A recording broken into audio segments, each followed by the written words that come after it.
we're going to talk about herpes today. Oh yeah, well, we're gonna just yes, we had somebody send us the question about the herpes. Oh, okay. So I think the person had some case of the herpes zoster, a breakout around the eyes. So it's really important in that case, go visit the clinic and medically, even if it's about suppressing the condition, I think it's good to take care of it. Yeah, that for real. way. For real. And Yeah, don't sit around and do nothing. right, and It's not good. yes, and then you can work on boosting your immune system. And I don't want to say boosting the immune system, but to take care of the immune system, because immune system, the immune function is, the key point to contain those, virus, because almost everybody has it, including cancer, right? everything. So Right. And then today, when is it gonna? what? When is it going to act up, right? Yeah, it's just a matter of when is it gonna act up. So best to keep your immune function at the optimal level, and to do that is to focus on your guts, your intestines, intestinal health. What do you recommend? Well, just a lot of good, real probiotics, and if you can, take it with food. There's lots of probiotic supplements and everything, but I think you should definitely take it with fermented foods.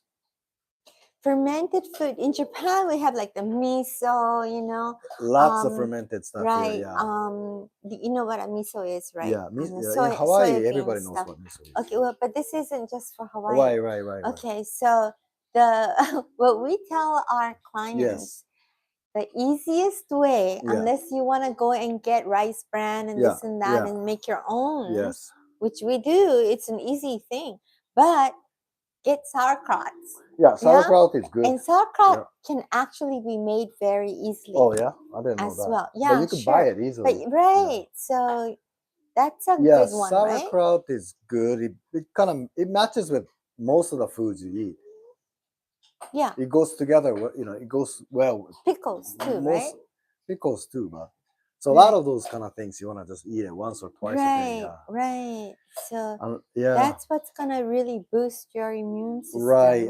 In order to take care of that, intestinal health, you need to always add the good, microbes into your system through the food.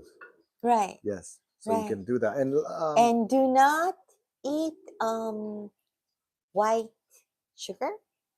Yeah, much as white possible. Yeah. Flour. Yeah. Anything that is going to mess with your intestines. So at least if you cut on your sugar, you know what? You could have really like dark brown sugar. Yeah, dark brown sugar, it has all kind of molasses in there, so it's not pure sugar. Honey is, honey is good. And, fruits is always good. Fruits is good. I mean, just don't eat it all day long. That helps a lot when you start avoiding, avoiding the white sugar, Right. That would help a lot. Right. So that goes for like only white rice, right? If you just have lots of that, try brown rice once in a while. I mean, it's a balance. I really think so. You should eat what you feel like eating, because sometimes the brown rice is a little bit hard on the stomach too. Well, that too. There's a misunderstanding regarding the brown rice. If you don't soak it overnight, it's not good. It has a it's not poisonous. Yeah, but it's phytic what acid. do you call it? Yeah, phytic acid, it's because it's trying to sprout. Yeah. Okay, it's like having a baby here. Okay, we're trying to sprout out, and that's if it hasn't sprouted out, it's getting ready to, and that's what's causing. It has its own protective, right, things that tries to. It avoids the bugs and everything by keeping that. Right, so you don't want that in your stomach. Phytonutrients, but there's some sort of form of acid in there. Yeah. Right. So you're gonna keep eating that. It's not. So not good. don't get the brown rice. I don't care if you get organic brown rice. Right. And just wash it with water, and here you put it on in the the stove. You don't do that. You must soak. Yeah, you need to soak it at least 6 hours. Right. 6 to 8 hours. We always do it before the day. Yeah, day before. so when you soak the brown rice, you know the living rice will try to grow, try to sprout out, and that's when it uses up all the the unwanted acid. Right. So that's how you clean it. Right, and you usually when you get used to seeing it, you could really see that the rice does get a little bit bigger. It's not just because you could kind of see it's it soaked lift, inside the water and it consumed water. Right. It actually is like a little bit of a sprouting going on It there. is a seed, yeah. Yeah, So. and in Japan, we used to eat this brown rice after you soak it and then you cook it, right? We used to put it into this wooden container and then ferment it more. Yeah, you're talking about like 100 years ago. Yeah, but that is really good so for you. To get rid of the, I guess, brown rice toxin. Yeah, we're gonna call it that. There's 4 ways to do it. 1, soak your rice, okay? Yeah. And then 2, you need to ferment the rice. And then second is to mix it with all the bean things when you cook it. What? What bean thing? All these azuki beans and all those.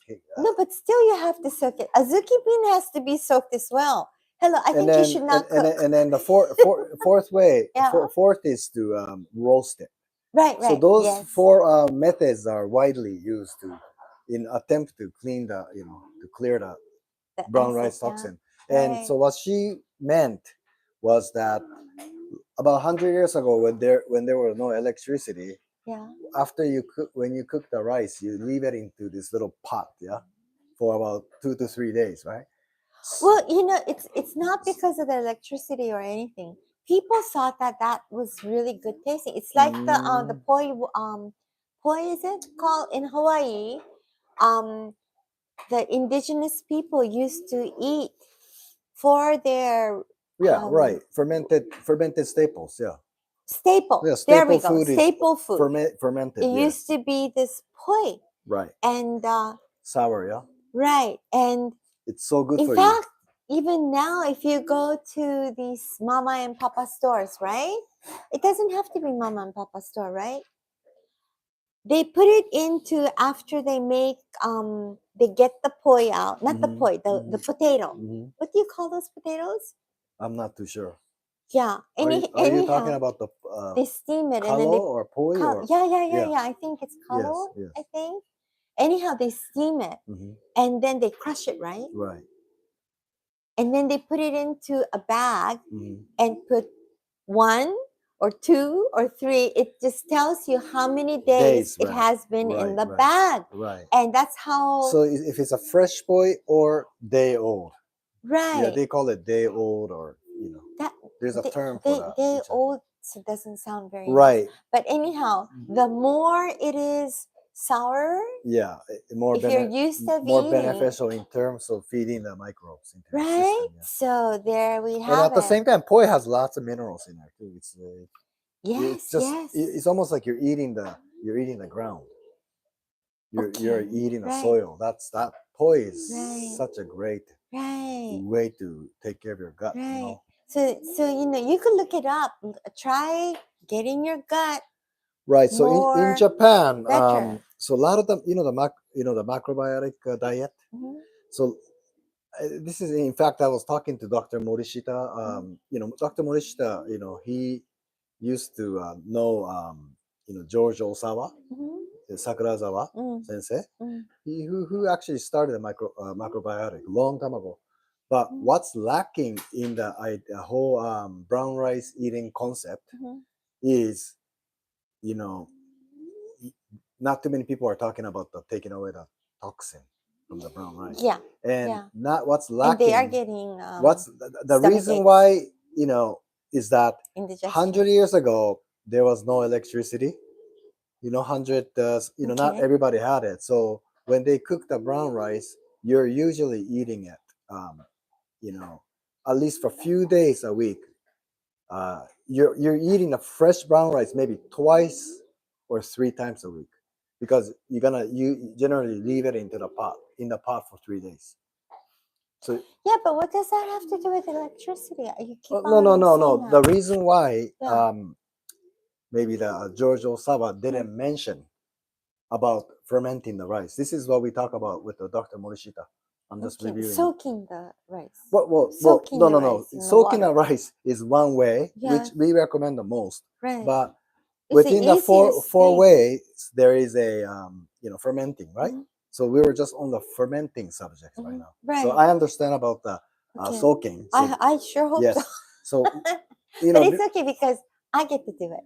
Okay. right. So Right? no, I was just talking about the Okay. the fermenting the rice part. Sure. Yeah, Just so- wanted them to, the Yeah, people that's so- listening, Right. soak it. You can't go wrong. No, a lot of people ask the question about why did the the originator for that macrobiotic Mhm. didn't talk about those things. And Because what obviously we he think- doesn't cook. what we think is because Okay. that time was long time ago. So then you Okay. didn't even kind of have to mention because automatically people are eating half fermented rice. You see? That time, 100, 90 years ago, 80 years ago. Okay. That's sort of what Okay. what were discussed, Sure. Yeah. Okay. Anyhow, so Yeah. So Okay. so today's topic was about herpes and even for shingles, on the skin. yeah, Best way is to take care of your gut health. And I will right. put some of the Work paper, on the scientific immune paper system, on the on the column below. So if you're interested, you can look at it. It's now it is a major topic. Yeah, it is. It's a Many major people are topic. getting it. And Yeah. and you know what? It comes back. Okay? Well, it comes So, back. Well, if you you have it. You don't- just have right, it. Yeah. you just have It's it. normal that you So- have it. Yeah. So don't let it scare you. And if it is around the eyes and things, oh my God, hurry up and go Right. to the doctor, okay? But But just work on the immune system in terms of taking care of your gut health. So that's the Yes. topic for today. Yes, yay. Yeah. Okay. Okay. Okay. Have a good day. Have a good day. Aloha. Aloha.